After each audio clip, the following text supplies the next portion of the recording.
Magandang araw sa ating narrator. Tawagin niyo po ako sa pangalang Rosa at magbabahagi rin ako ng aking kwento. Nangyari ito noong nasa edad na 13 anyos pa lang po ako.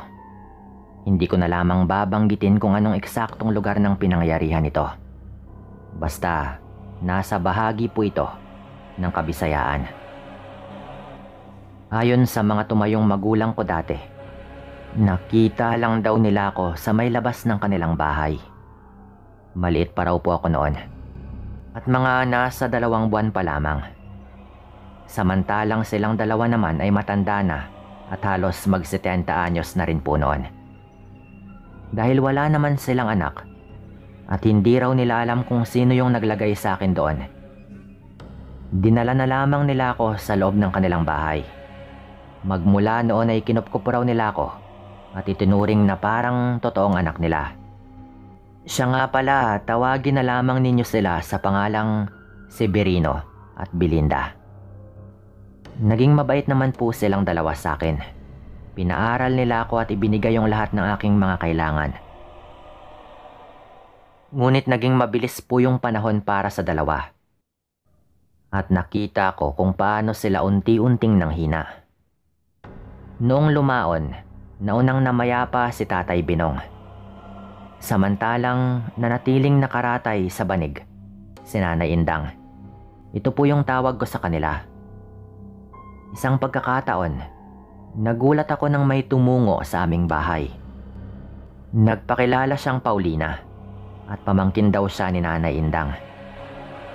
Nagtanong nga ito sa akin kung nasaan na nga ba si Nanay Indang. Kaya sinabi kong nasa loob ng kwarto dahil nakaratay nga sa banig. Napangiti sa akin yung babae at nakiusap na kung maaari daw ay makita nga niya ang aking inainahan. Sinabi ko naman sa kanya na tatanungin ko muna si nanay. Kaya pumasok nga ako ng kwarto para magtanong sa matanda. Ngunit noong sinabi ko na nga yung pangalan ni Paulina, tila nagbago yung itsura ni Nanay Indang. Magkahalong takot at galit ang kanyang naramdaman. Tsaka agad niya akong pinalapit sa kanya dahil meron daw itong ibubulong. Nang ilapit ko naman yung tenga ko sa kanyang bibig, agad siyang nagwika. Sinabi po nito sa akin na wag ko raw papapasukin sa kwarto yung naturang babae dahil aswang daw yon. Kinilabutan ako sa sinabi nito. Kaya nagtanong ako kung bakit niya ito nasabi. Magsasalita na sana noon si nanay, ngunit sa hindi ko inaasahan ay nabilaukan po ito. Nagsimula na rin siyang umubo at nahirapang huminga. Dahil iniisip ko na baka nabilaukan nga siya ng kanyang laway, ay nagmadali akong tumungo sa may kusina para kumuha ng tubig. Hindi ko alam noon, pero biglang nanlamig yung buong katawan ko at nagtayuan yung aking mga balahibo. Dali-dali nga akong bumalik sa kwarto ni Nanay Indang noon para ibigay sa kanya yung tubig. Ngunit nung makapasok na nga ako sa loob ng kwarto, doon ako tuluyang napasigaw at napahagulgol. Nakanganga na po kasi ito at dinilat-dilat ang mga mata na parang may kung anong kinatatakutan. Mabilis akong lumapit sa kanya para alamin kung ano nga ba yung kanyang kalagayan. At lalo po akong nanlumo noong mapagtanto ko na wala na nga po itong buhay. Sigaw ako noon ng sigaw dahil hindi ko inaakalang sa ganon magtatapos yung buhay ni Nanay Indang. Pinulusuhan ko po yun pero wala talaga. Nang mga panahong yon ay nagpasya nga akong lumabas ng kwarto para makahingi ng tulong sa mga kapitbahay namin. At pagkalabas ko, labis akong nagtaka dahil wala na roon si Paulina. Hindi ko alam kung saan na nga ba ito nagpunta, pero hindi na ako nag-aksaya pa ng oras noon sa babaeng yon. Tinulungan naman ako ng aming mga kapitbahay at dinala nga sa punerarya si Nanay Indang nang makumpirma nga namin na talagang binawian na ito ng buhay. Hanggang sa makalis yung mga taong kumuha sa kanya, patuloy pa rin ako sa aking pag-iyak. Mahal na mahal ko po kasi ito. Siyempre. At habang nasa ganong kalagayan, may tumawag sa akin at napag-alaman kong si Paulina po yon. Lumapit ito at agad nga akong inalo hanggang sa medyo kumalma. Nang maging kalmado na nga rin ako, sinabihan niya akong sumama sa kanya kapag mailibing na raw si nanay. Nagtanong pa nga po ito kung meron bang naikwento si Nanay Indang patungkol sa kanya na kanyang ikasasama. Hindi po ako umimik noon, kaya nagpatuloy nga siya sa kanyang pagpapaliwanag.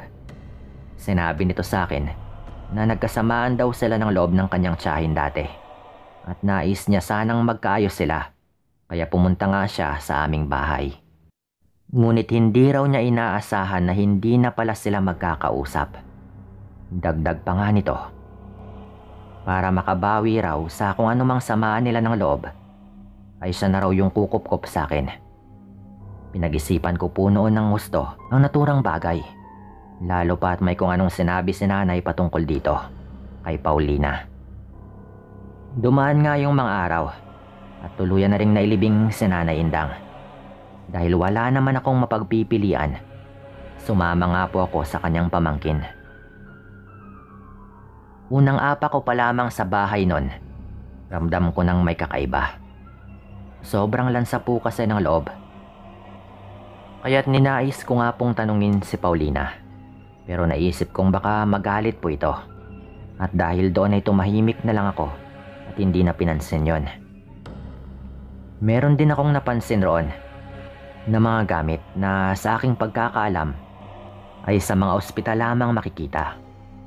Doon nga ako nakatira sa bahay ni Paulina at paunti-unti kong nalalaman kung ano nga ba talaga ang kanyang tunay na trabaho. Halos linggo-linggo kasi ay may pumupuntang babae sa kanyang bahay. Sa tuwing nag-uusap naman sila, ay pinapapasok niya po ako sa kwarto. Hindi ko alam kung ilang buwan na akong nakatira sa bahay ng pamangkin ng aking Nanay Indang nang matuklasan ko na nga talaga kung ano nga ba yung kanyang sekreto. Isang pagkakataon po kasi, may isang babaeng pumunta sa bahay ni Paulina. Medyo may kalakihan na po yung kanyang tiyan pero hindi pa naman gaanong halata. Dahil paalis ako noon at patungo sa may tabing ilog para maglaba, hindi ko na lang pinansin yon.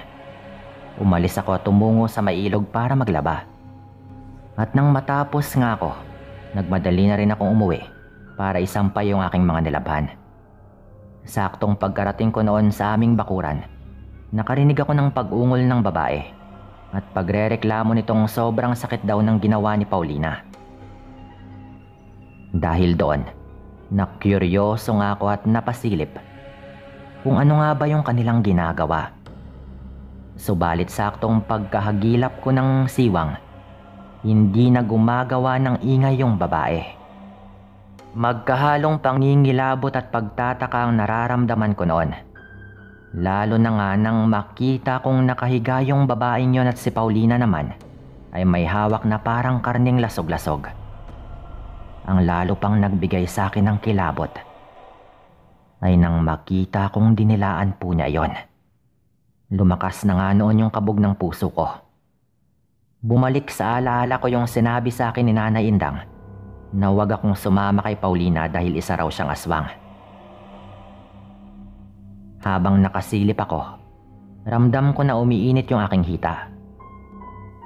Napailing ako dahil noon ko lamang na malayang napaihi na pala ako dahil sa kaba. Walang ano-ano, kita kong isinubo ni Paulina ang karning yon at napadila pa po ito sa kanyang daliri. Kinilabutan po ako ng labis noon sa kadahilan ng hindi ko inaasahan na masasaksihan ko yon kahit na maliwanag pa yung paligid. Inakala kong doon lang matatapos yon, pero lalo akong nagulantang noong makita ko na wakwak na rin pala yung tiyan ng babae. At ang mga lamang loob nun ang isinunod ni Paulina. Pandidiri at pangingilabot yung lumukob sa aking katawan. Ninais ko na umalis na lamang doon, pero iniisip kong baka kung ano nga ba yung gawin sa akin ni Paulina. Dahil doon, nagkunwari na lamang akong walang alam sa mga nangyari. at bumalik sa may sampayan para isampay yung aking mga nilabhan. Sinadya ko talagang tagalan yung aking pagsasampay. At noong makita kong lumabas na nga sa bahay niya si Paulina, doon ko tinapos yung aking ginagawa. Kita ko na halos abot tenga ang kanyang ngiti, kaya medyo nakaramdam ako ng kaba. Para kasing may masama siyang binabalak laban sa akin. Nang tuluyan ko nang matapos yung pagsasampay, ay pumasok na nga ako sa loob ng kanyang bahay. Sinubukan ko pang silipin yung kusina kung saan nga niya ginagawa yung aborasyon. Pero wala nang bakas doon maliban sa malansang amoy ng dugo. Kinagabihan po noon, hindi na ako makatulog ng maayos. Iniisip ko kasi na baka gawin din sa akin ni Paulina ang ginawa niya sa babaeng nagpunta doon. Dahil hindi nga ako makatulog, nagpa siya akong magmatsyag na lamang sa paligid. Habang nagmamatsyag noon, dinig na dinig ko pa yung ingay ng orasan. Nasa ganon nga akong kalagayan noon nang may marinig akong mahihinang pag-ungol sa may kabilang kwarto. Alam kong kwarto yun ni Paulina, kaya nag-focus nga ako doon. Kalaunan, may narinig akong angil na parang gawa ng hayop. At bunsod nun, marahan akong lumapit sa may dingding para maghanap ng siwang, at nang magawa ko na, hindi na ako nagdalawang isip ang sumilip. Saktong pagkasilip ko, may nakita akong isang dambuhalang aso na lumundag sa bintana. Kinabahan ako at nakuryoso ako dahil wala naman kaming alagang aso.